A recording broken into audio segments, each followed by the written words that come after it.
Neo skin ఇక్కడ అన్ని రకాల స్కిన్, హెయిర్ మరియు లేజర్ ట్రీట్మెంట్ లభిస్తాయి. మీ అపాయింట్మెంట్ కోసం వెంటనే కాల్ చేయండి. బంగారం మార్కెట్‌లో ఒడిదుడుకులు కొనసాగుతూనే ఉన్నాయి. యుద్ధం సంగతి ఎలా ఉన్నా గానీ, బంగారం దగదగలపైన రేట్లు తగ్గి వస్తున్నటువంటి తీరుపైన అందరిలోనూ ఆసక్తి నెలకొని ఉంది. ప్రస్తుతం వరల్డ్ వైడ్ ట్రెండ్ ఎలా ఉంది? దీన్ని విశ్లేషించేటువంటి ప్రయత్నం చేద్దాం. మనతో పాటు సింగపూర్ నుంచి లైవ్‌లో జాయిన్ అవుతున్నారు ఫణి శ్రీనివాస్ గారు. సింగపూర్‌లో బ్యాంకింగ్ రంగ నిపుణులు, అలానే సీఎఫ్ఓగా అక్కడ సేవలు అందిస్తున్నారు. ఫణి శ్రీనివాస్ గారు నమస్తే. నమస్తే అండి. సరే, ఈ బ్యాంకులకి సంబంధించి లోన్లు, గోల్డ్ లోన్లు వీటిపైన ఇండియాలో ఎక్కువ చర్చ జరుగుతుంది. మరి సింగపూర్‌లో ఎలా ఉంటుందో మీరే చెప్పాలి. అందరూ వరీ అవుతున్నారు. బంగారం రేట్లు పడిపోతున్నాయి, ధర తగ్గిపోతుంది. కొనుక్కునే వాళ్ళకి ఒక ఉపశమనం అయితే, ఆల్రెడీ బంగారం కుదవబెట్టిన వాళ్ళకి వీళ్ళకి ఒక టెన్షన్ కూడా ఉంది. సో ఏంటి అసలు గోల్డ్ మార్కెట్‌లో ఎవ్వరు ఊహించని స్థాయిలో ఈ ఫ్లక్చుయేషన్స్ ఒకరోజు కాదు, గంటకి చేంజ్ జరుగుతుంది. ఎందుకు? ఆవిడ పెద్దలు ఒకటే చెప్పేవారండి. బంగారంలో పెట్టిన పెట్టుబడి, ఆయిల్‌లో పెట్టిన పెట్టుబడి, అలాగే రిలయన్స్‌లో పెట్టిన పెట్టుబడి ఎప్పుడు కూడా నష్టాలు ఇవ్వదు అని. Okay. The same trend was going on. ఇప్పుడు మనం బంగారం గురించి మాట్లాడుకుంటున్నాం కాబట్టి మిగిలిన ఆయిల్ ప్లస్ అదే అదర్ షేర్లు పక్కన పెట్టేస్తే ఈ బంగారం ఎప్పుడూ కూడా ఎవరికి మీరు పెట్టుబడి పెట్టే వాళ్ళకి ఎప్పుడూ కూడా ఇక బంగారం భారతదేశంలో పెట్టిన వాళ్ళకి ఎప్పుడు కూడా దాని వలన నష్టం రాలేదు.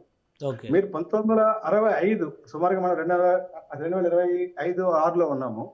ఒక 60 సంవత్సరాల క్రితం చూసుకుంటే 10 గ్రాముల బంగారం 70 రూపాయలు ఉండేదండి. 70 రూపాయలు. 10 గ్రాముల బంగారం 70 రూపాయలు ఉండేది. 70-72 ఓకే సుమారుగా అంచనా.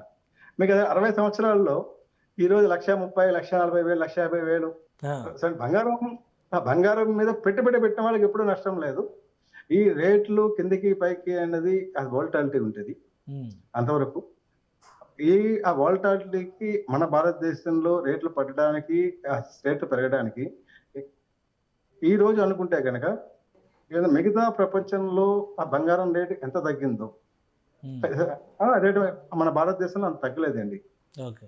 కానీ అంటే ఒకటి, ఇప్పుడు జనవరి, ఫిబ్రవరి మాసాల్లో పెద్దగా ఏమి యుద్ధాలు కానీ, అనిశ్చితి కానీ ఏమి లేదు. కానీ ఆ టైంలో దాదాపు 2 లక్షలకు వెళ్ళిపోయింది గోల్డ్. ఇప్పుడు యుద్ధాలు జరుగుతున్నటువంటి సమయంలో కూడా 1,40,000, 1,45,000 పడిపోయింది. అంటే గోల్డ్ ఇంకా పెరిగిపోద్ది అనేటువంటి ఉద్దేశంతో చాలామంది గోల్డ్ని ఒక ఇన్వెస్ట్మెంట్గా ఫీల్ అయ్యి కొన్నారు. కొన్నవాళ్ళు కూడా ఉన్నారు. సో దాంతో పడిపోయింది కాబట్టి నష్టం అనేటువంటి భయం వాళ్ళలో ఉండొచ్చు. అలాగే ఇంత ఫాస్ట్గా ఎందుకు పడిపోతుంది అనే సందేహం మామూలు సామాన్య ప్రజల్లో ఉండొచ్చు. 1,00,000 వరకు వచ్చేస్తుందంట, అప్పుడు కొనుక్కుందాం అనే ఆశ మరికొంతమందిలో ఉండొచ్చు. సో ఇంత గ్రాడ్యువల్ చేంజెస్, అంటే గతంలో మీరు చెప్పినట్టుగా 60 ఏళ్ల క్రితం 70 రూపాయలు అనేది చాలా గ్రాడ్యువల్గా పెరుగుతూ వచ్చింది. కానీ లాస్ట్ 1 ఇయర్లో మాత్రం 70,000, 80,000 నుంచి నేరుగా 1,60,000, 1,70,000కి వెళ్ళిపోయింది. ఇంత ఫాస్ట్ చేంజింగ్ సినారియోస్ అనేవి కొంత ఆందోళన కలిగిస్తున్నాయి. దీని వెనక ఏదన్నా ఉందా అనేటువంటి భయం కూడా కలిగిస్తున్నాయి. అవునా కాదా? అంటే ఒకటండి, ఎప్పుడైనా సరే ప్రపంచవ్యాప్తంగా యుద్ధాలు ఇటువంటి పరిస్థితులు జరిగినప్పుడు బంగారం రేటు పెరుగుతూ ఉంటుంది. ఈసారి మాత్రం ఎప్పుడైతే అమెరికా ఇరాన్ వారు ప్రారంభమైందో అప్పుడు బంగారం రేట్లు తగ్గడం మొదలుపెట్టింది. ఎందుకు తగ్గడం మొదలుపెట్టింది అంటే ఆయిల్కున్న డిమాండ్ వలన, అలాగే ఆ బంగారంలో పెట్టుబడులు సెంట్రల్ బ్యాంకులు పెట్టుబడి పెడుతూ ఉంటాయి. చాలా సెంట్రల్ బ్యాంకులు బంగారం కొనుక్కుని బంగారం పెట్టుబడి పెట్టుకున్నాయి. ఎందుకంటే ఆ రోజుల్లో సుమారుగా 10 సంవత్సరాల క్రితం డాలర్ మీద అమెరికా ఎకానమీ మీద ప్రపంచానికి కొంత నమ్మకం లేదు కాబట్టి పెట్టుబడులు ఎక్కువ వరకు కూడా ఈవెన్ గోల్డ్ వైపు మారింది. కానీ ఎప్పుడైతే వార్ స్టార్ట్ అయిందో మళ్ళా మొత్తం ప్రపంచం డాలర్ వైపు చూడడం జరుగుతుంది. సో బంగారంలో ఆల్రెడీ పెట్టిన పెట్టుబడిదారులు, అంటే మన భారతదేశంలో చిన్న చిన్న పెట్టుబడులు అలా మీరు పక్కన పెడితే ప్రపంచ మొత్తంలో పెద్ద మొత్తంలో పెట్టుబడి పెట్టి చేసి ట్రేడింగ్ వాళ్ళు ఎవరున్నారో వాళ్ళకి బాగా లాభాలు వచ్చినాయి కాబట్టి వాళ్ళు ఇక్కడంటే గోల్డ్లో లాభాలు స్వీకరణ చేసుకుని మళ్ళీ అమెరికా డాలర్లో పెట్టుబడులు పెట్టడం మొదలుపెట్టారు. బంగారం వాల్యూ అన్నది డాలర్తో లింక్ అయి ఉంటుంది. ఒక ఔన్స్ బంగారం అంటే సుమారుగా 28.3 గ్రాముల బంగారము $5,600 దాకా పైకి వెళ్ళి కిందకు వచ్చి ఈ రోజు 4,400, 4,200 అంటే సుమారుగా 15-20% మార్కెట్ హైస్ కలెక్షన్ వచ్చింది. కాబట్టి అదే లెక్కలో ఇండియాలో కూడా బంగారం రేటు కొంచెం తగ్గిందండి. కానీ అట్ ది సేమ్ టైం ప్రపంచంలో 20% పడినప్పుడు కూడా లాస్ట్ 3 నెలల్లో మన ఇండియాలో గోల్డ్ రేటు 10% తగ్గింది. ఇది ఎందుకు అంటే మన రూపాయి వాల్యూ పడిపోవడం వలన, మన రూపాయి వాల్యూ పడిపోవడం వల్ల మనం ఎక్కువ రూపాయలు పెట్టి మన బంగారం కొనాల్సి వస్తుంది. సో మన భారతదేశంలో బంగారం ఎవరైతే కొంటారో వాళ్ళకి 2 లాభాలండి. బంగారం రేటు పెరుగుతూ ఉంటుంది. సామాన్యంగా అంటే ఇండియా యొక్క రూపీ వాల్యూ కూడా డిప్రిషియేట్ అవుతూ ఉంటుంది. సో అంటే దాని మీద వచ్చే లాభము, దేని మీద వచ్చే లాభము కలిపి కనీసం ప్రతి 5 సంవత్సరాలకి ఏ రోజు ఎవరు పెట్టుబడి పెట్టినా సరే సుమారుగా బంగారం వాల్యూ వాళ్ళకి రెట్టింపు అవుతుంది. వాళ్ళ అదృష్టం బాగుంటే 2-3 సంవత్సరాలు అవ్వచ్చు, కొంచెం అదృష్టవంతులు కాకపోతే 5-6 సంవత్సరాలు పట్టచ్చు. కానీ అది ఆన్ అండ్ యావరేజ్ లాస్ట్ 60 సంవత్సరాల చరిత్ర చూసుకుంటే కనుక ప్రతి 5 సంవత్సరాలకి కూడా బంగారం మీద పెట్టిన పెట్టుబడి రెట్టింపు అవుతుంది. ఇప్పుడు ఇప్పుడు ఇప్పుడు ఏంటి సార్, ఇప్పుడు ఈ మార్కెట్ కరెక్షన్స్ అన్నిటికీ ఒక ఫుల్ స్టాప్ పడే పరిస్థితి ఉందా, ఇంకా ఇదే ఫ్లక్చుయేషన్ మరికొద్ది రోజుల పాటు కొనసాగుతుందా? అండి ఫ్లక్చుయేషన్ అనేది ఇప్పుడు అదే ఈ రోజు కూడా మనం చూసాము, అమెరికా ఇరాన్ వార్ గురించి చాలా రకాల కారణాలు వస్తున్నాయి కాబట్టి మనం ఈ రోజు బంగారం రేటు ఎంత చెప్పలేము. కానీ సుమారుగా అంటే మా అంచనా ప్రకారము ఔన్స్ బంగారం 4,200 4,300 రేంజ్లో మైట్ బి మీరు బ్రాడ్ రేంజ్ తీసుకుంటే కనుక 3,800 నుంచి 4,600 రేంజ్లో ఫ్లక్చుయేట్ అవుతూ ఉంటుంది. కానీ the trend is always upward trend. మీరు బంగారము కిందకు వస్తుంది అనుకుంటే కనుక and if you want to invest for a longer term, మీరు ప్రతి డిప్లోనూ కూడా మీరు ఆ బంగారం కొనుక్కోవడమే చాలా మంచిది. సార్ అసలు సింగపూర్లో ఎలా చూస్తారు సార్, బంగారాన్ని ఇన్వెస్ట్మెంట్గా చూస్తారా, ఆర్నమెంట్గా చూస్తారా? మన దగ్గర ఉన్నట్టు అక్కడ జ్యువెలరీ షాపులు ఉంటాయా ఫుల్గా? అంటే భారతదేశంలోనే ఎక్కువగా ఆభరణాల మీద ఎక్కువ మక్కువ అండి. మిగిలిన దేశాలలో దీని అది పెట్టుబడి సాధనంగానే ఎక్కువ వాడతారు. అది జ్యువెలరీ అన్ని చోట్ల ఉంటుంది, బట్ ప్రతి మనిషి కేజీలు చెప్పిన వాళ్ళ మెల్లో వేసుకోరు అంతే.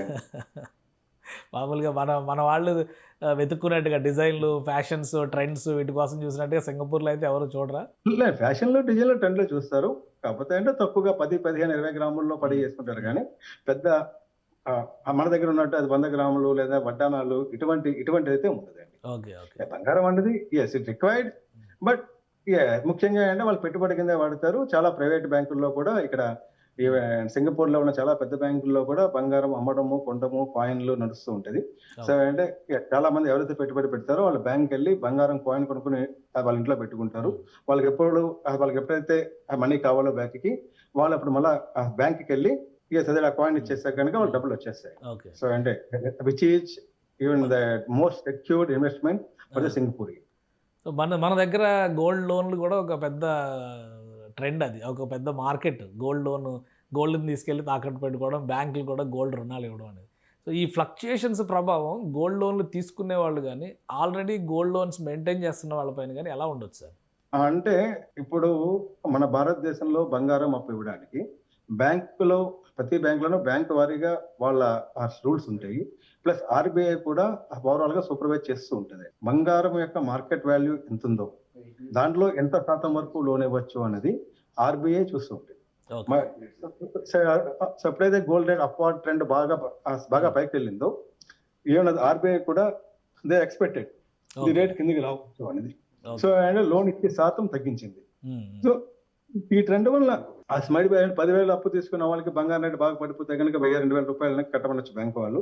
ఇటువంటి చిన్న పెద్దగా ఉంటాయి. కానీ పెద్ద ఆల్రెడీ అప్పు తీసుకున్న వాళ్ళకి పెద్ద భయపడాల్సిన అవసరం లేదు. Already the central bank has taken what are the precautionary measures. Okay అంటే ఇంకా రిజర్వ్ బ్యాంక్ తీసుకునేటువంటి చర్యల్లో కానీ ఈ గోల్డ్ను, ముఖ్యంగా గోల్డ్ను ఒక ఇన్వెస్ట్మెంట్గా చూసే విషయంలో కానీ ఏమైనా భవిష్యత్తులో ఈ రేట్లు పడిపోవడం వలన సమస్య పెరిగేటువంటి అవకాశం ఉంటుందా? నా అంచనా ప్రకారము గోల్డ్ రేటు పెద్ద ఎక్కువ తగ్గదండి. ఆల్రెడీ మార్కెట్ హైస్ నుంచి నియర్లీ 15-20% కలెక్షన్ వచ్చింది కాబట్టి డౌన్ ట్రెండ్ బాగా తక్కువ ఉంటుంది. ఎక్సెప్ట్ అన్వాంటెడ్ ఇన్సిడెంట్ అయితే తప్పితే అదర్వైజ్ బంగారములో పెట్టుబడి always which is hedging against inflation. ఎప్పుడైనా వడ్డీ రేట్లు పెరగడము, ఆయిల్ రేట్లు పెరగడము, వడ్డీ రేట్లు పెరగడం వల్ల ద్రవ్యోల్బణం పెరిగే అవకాశం ఉంది. కాబట్టి gold is going to give sufficient returns. So అంటే ఈ సమయంలో బంగారంలో పెట్టుబడి పెట్టి ప్రతి చోట ఎక్కడెక్కడ పెరుగుతున్నప్పుడు బంగారంలో పెట్టుబడి పెట్టడం వలన వచ్చేది వాళ్ళకి లాభం కింద తీసుకోవచ్చండి. తర్వాత ఆల్వేస్ బంగారంలో పెట్టుబడి అన్నది ఒక అదర్ అసెట్ క్లాస్. మీరు షేర్లో పెట్టచ్చు, ఇంకో చోట ఇళ్లలో పెట్టచ్చు. బంగారం కూడా ఒక పెట్టుబడి విధానంగా మార్చుకునే వాళ్ళకి ఆల్వేస్ ప్రాఫిట్ ఉంటుంది. అట్లీస్ట్ మన భారతదేశంలో ఫాస్ట్ ట్రెండ్ మీకు 5 సంవత్సరాల్లో మీరు పెట్టిన పెట్టుబడి రెట్టింపు కావాలి అంటే బంగారం అనేది చాలా సేఫ్టీ అండ్ చాలా సురక్షితం కూడా. Right sir, thank you sir విశ్లేషణ అందించినందుకు. ఇది సింగపూర్లోనే కాదు, ప్రతి దేశంలో, ప్రపంచంలో ఉన్నటువంటి వాళ్ళు ఎవరో కూడా అంత మక్కువ పెంచుకోరు. భారతదేశంలో మాత్రం బంగారం పైన అంత ఇంట్రెస్ట్ ఉంటుంది అని చెప్పని శ్రీనివాస్ గారు చెప్తున్నారు. అలానే మార్కెట్లో వస్తున్నటువంటి కరెక్షన్స్ పరంగా ఇప్పుడు లో రేట్స్లో ఇన్వెస్ట్మెంట్స్ చేసిన వాళ్ళకి ఖచ్చితంగా మంచి రిటర్న్స్ వస్తాయి రాబోయే రోజుల్లో. కాబట్టి మార్కెట్ను చూసి వర్రీ కావాల్సిన అవసరం లేదని ఆయన సూచిస్తున్నారు. ఇది స్పెషల్ డిస్కషన్. Keep watching.